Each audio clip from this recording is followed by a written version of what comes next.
Think about being helpless and thrown out of the only place you ever called home, with no one to turn to and no hope in sight. Sit tight as we dive into the ordeal of Juliet. That was Juliet's reality, until an encounter with a billionaire changed everything. But this isn't just a rescue story. It's a journey through betrayal, buried secrets, and a love no one expected. How did Juliet transform from a struggling maid into something far greater?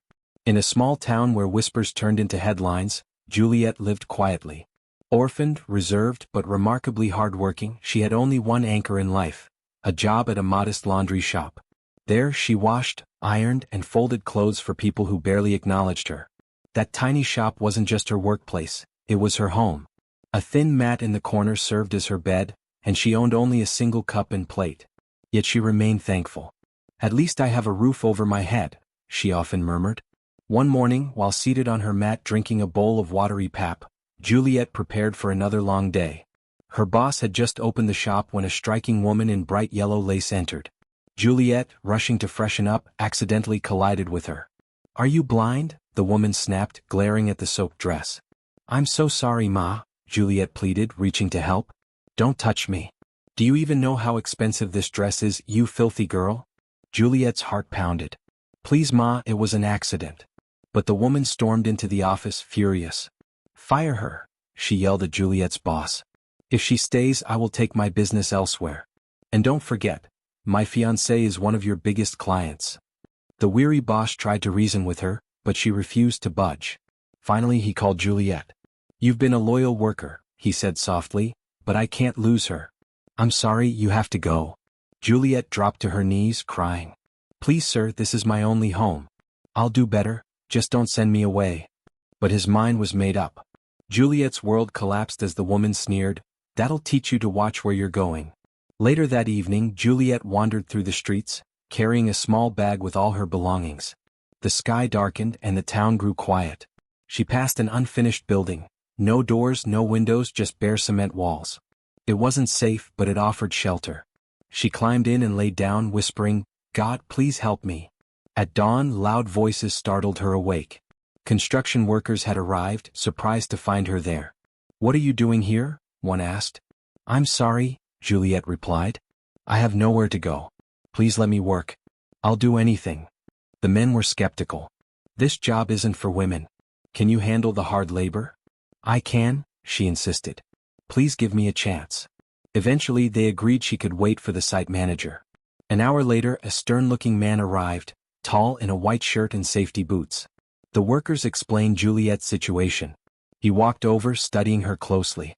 "You want to work here?" "Yes, sir," Juliet said. "I just need a chance." He hesitated, then nodded. "You start tomorrow." Tears welled in her eyes, this time from hope. The next day, under the blazing sun, Juliet began work. She carried heavy blocks, mixed cement, and fetched water.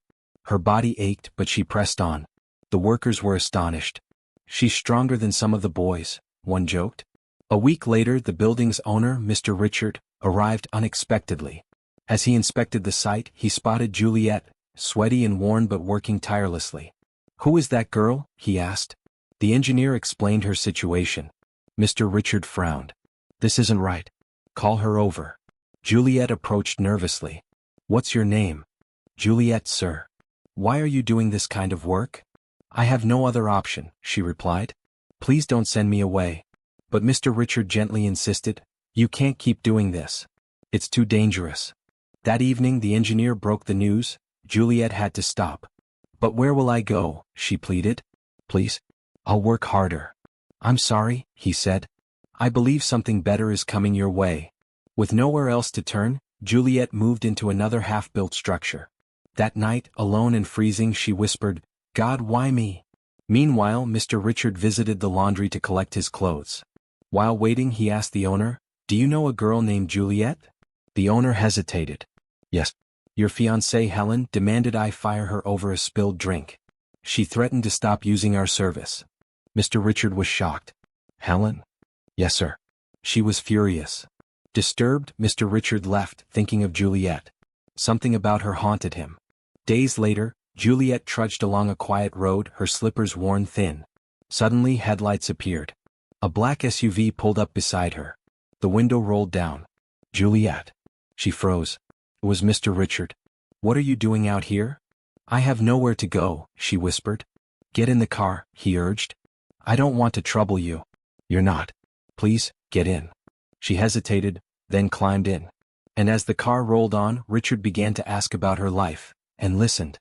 Juliet had been struggling to survive, moving from job to job after being thrown out of the laundry shop she once called home. She found shelter in an abandoned building, living each day uncertain of what the next would bring. When Richard, a wealthy man she met at the construction site, learned about her ordeal, he sighed deeply and said, You're too young to be going through all this. Come to my house, I'll find something for you to do there. Juliet's eyes widened. Your house. But sir. No buts, Richard cut in gently. You need help and I can help. Don't worry. Juliet finally nodded. Thank you, sir. God bless you. When they arrived at Richard's home, she was stunned by its beauty. The well-lit mansion, its trimmed gardens and grand windows felt like a dream. But the dream quickly soured.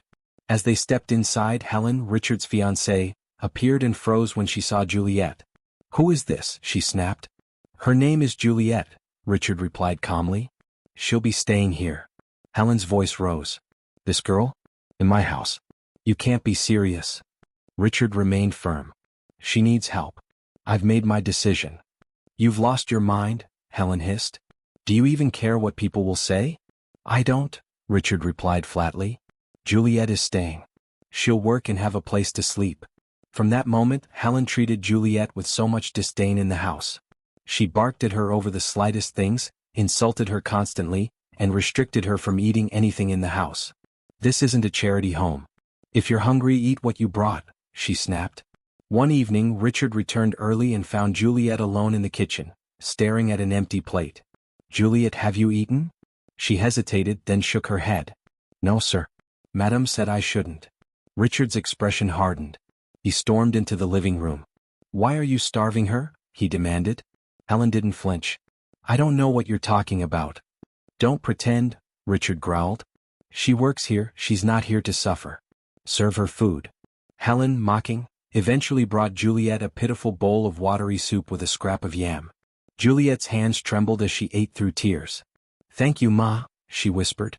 Despite the cruelty, Juliet stayed kind. She worked quietly and diligently, avoiding conflict. But Helen's cruelty escalated. One night, Helen came home drunk and sick. Juliet, seeing her collapse, cleaned up after her, helped her to bed, and cooled her fever with a wet cloth.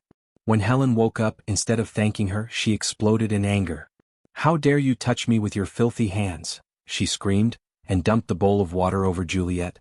Richard walked in on the chaos and demanded to know what was going on. She touched me. Helen screamed. You came home drunk and sick, Richard said angrily. Instead of gratitude, you insult her? How heartless can you be? He turned to Juliet gently. Come with me, he said, handing her a towel. Don't let her words break you. You have a good heart, Juliet.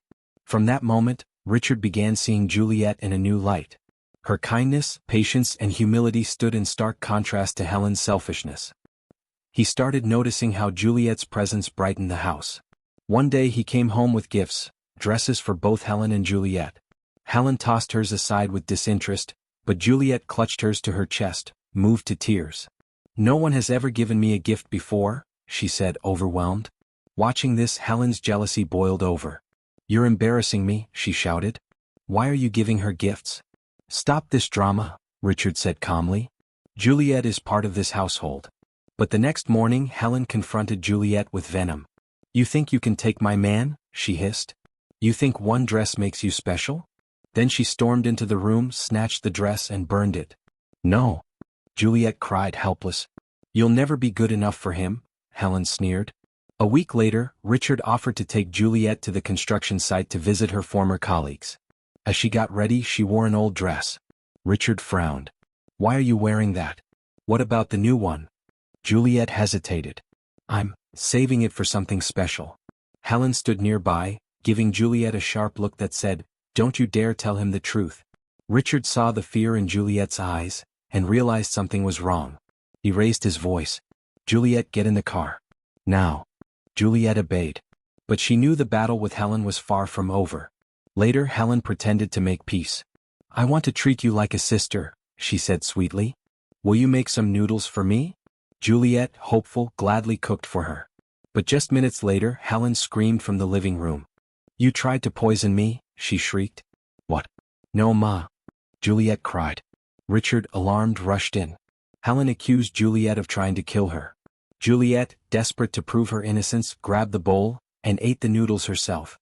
There's nothing in it, she cried. But moments later she collapsed, writhing in pain. Richard rushed her to the hospital. As she lay weak and trembling, he held her hand. You're safe now, he said gently. But Juliet, I saw the security footage. Helen set you up. She tampered with the food. Juliet stared at him, stunned. She'll pay for this, Richard said coldly. When he got home, he confronted Helen. Pack your things and get out. What? I saw the footage.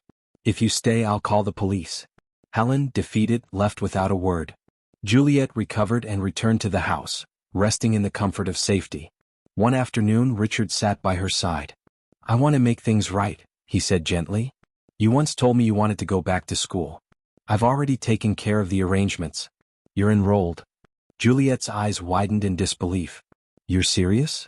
Completely. I believe in you. Tears streamed down her face. Thank you, sir. Don't call me sir. You're family now. For the first time in a long time, Juliet felt hope. True hope. One evening, Richard invited her to sit with him. You've changed my life, he said. I think I've fallen in love with you.